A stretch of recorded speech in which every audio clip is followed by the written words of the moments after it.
Genesis chapter 26, verse 1.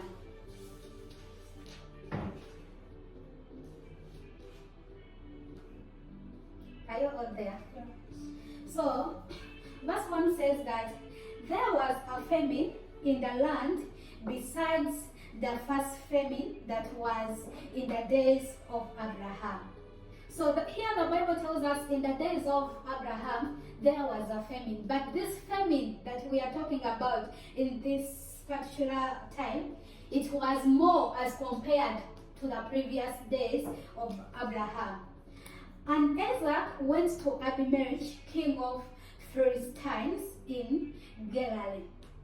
So because of the famine, it forced Isaac to move from where he was to go to Abimelech, king of the Philistines in Galilee. Okay? Verse 2. Then the Lord appeared to him and said, "Do not go down to Egypt. Dwell in the land of which I shall show you." So as he was preparing to go to Egypt to dwell within Abimelech's land, the Lord said, "Do not go to Galilee. Stay where you are." So what do we learn from this as believers? Before, if it shows that even we say that Isaac was blessed, but even when there is a blessing from his father's side to him as a child, it shows that sometimes there will be some difficult situation that will come within. And it's not a matter of running away. It's a matter of first hearing from the Lord, asking the Lord, "Father, yes, there is famine here, there is this situation here, there is jobless here, there is unemployment, there is this and this and this, but where should I go? I see green pasture in somewhere else. I see green pasture in Galilee, but is that the place of your will? Is that the place where you, God, you want me to dwell in?" So, as we see now that as Isaac was preparing to go to Abimelech, the king of Philistines in the Galilee, God appeared to him and said, "Don't go down to Egypt. Dwell in the land which I shall tell you."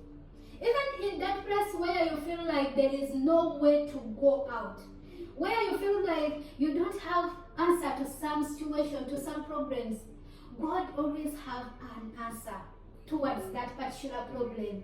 But all what God wants us to do is to open our eyes and also open our ears towards Him, to hear what He wants us to know, to hear from Him, to get to know His will. Because from His will, from doing His will, we are blessed from. So, verse 3 says, then the Lord was giving Isaac the direction where He wants him to go. Then He said, "Sojourn in this land, and I will be with you and bless you, for to you and your descendants I will give all these lands, and I will perform the oath which I swore to Abraham your father." So the Lord was intending to bless Isaac in that particular place where he was dwelling in. This is the place where the Lord was intended to bless Isaac from. Even in that place where you feel like, oh, the Lord has forgotten about you, where you feel like things are not adding up, maybe that is the place that the Lord wants to bless you in. But all you need to hear is a word that is coming from the Lord.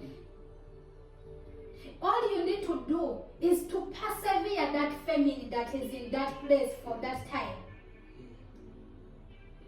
And from persevering that and being faithful in that particular place where the Lord has positioned you is where your blessing is. Sometimes when we are in the right place, the enemy intends to fight us a lot. That is the reason as to why we have to go back to the Lord and say, "Lord, this is the situation that I'm passing through. But what do you have to say about it?" For we see Isaac heard from the Lord, and the Lord said, no, you're seeing famine that has never existed before in that land. But that is the place that I'm intending to give you the blessing that I promised to your father, Abraham, telling him that I will increase you more. So, as we as believers, no matter whenever you feel that the situation is too much, whenever you face a lot of contention from the enemy, this is the perfect place to go back to the Lord and say, Lord, I don't have answer to this problem, but let me hear from you. Send me a vision. Send me a dream. Talk to me in any way that you feel like I will understand your will more. And let me get to know what is your perfect will for me upon my life in this particular situation. So, verse 4 says, and I will make your descendants multiply as the stars of heaven. I will give to your descendants all these lands in your seed. All the nations of the earth shall be blessed. So now, after Isaac hearing from the Lord and then obey the Lord's command, we see that the blessing that the covenant that he made with his father Isaac being manifested in his life.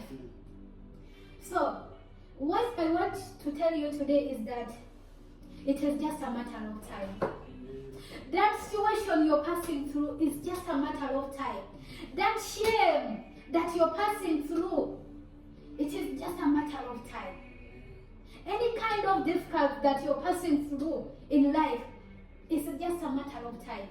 It's all about hearing from the Lord and obeying his command. He says, if you love me, obey my command. John chapter 14. If you love me, obey my command. From obeying his command, from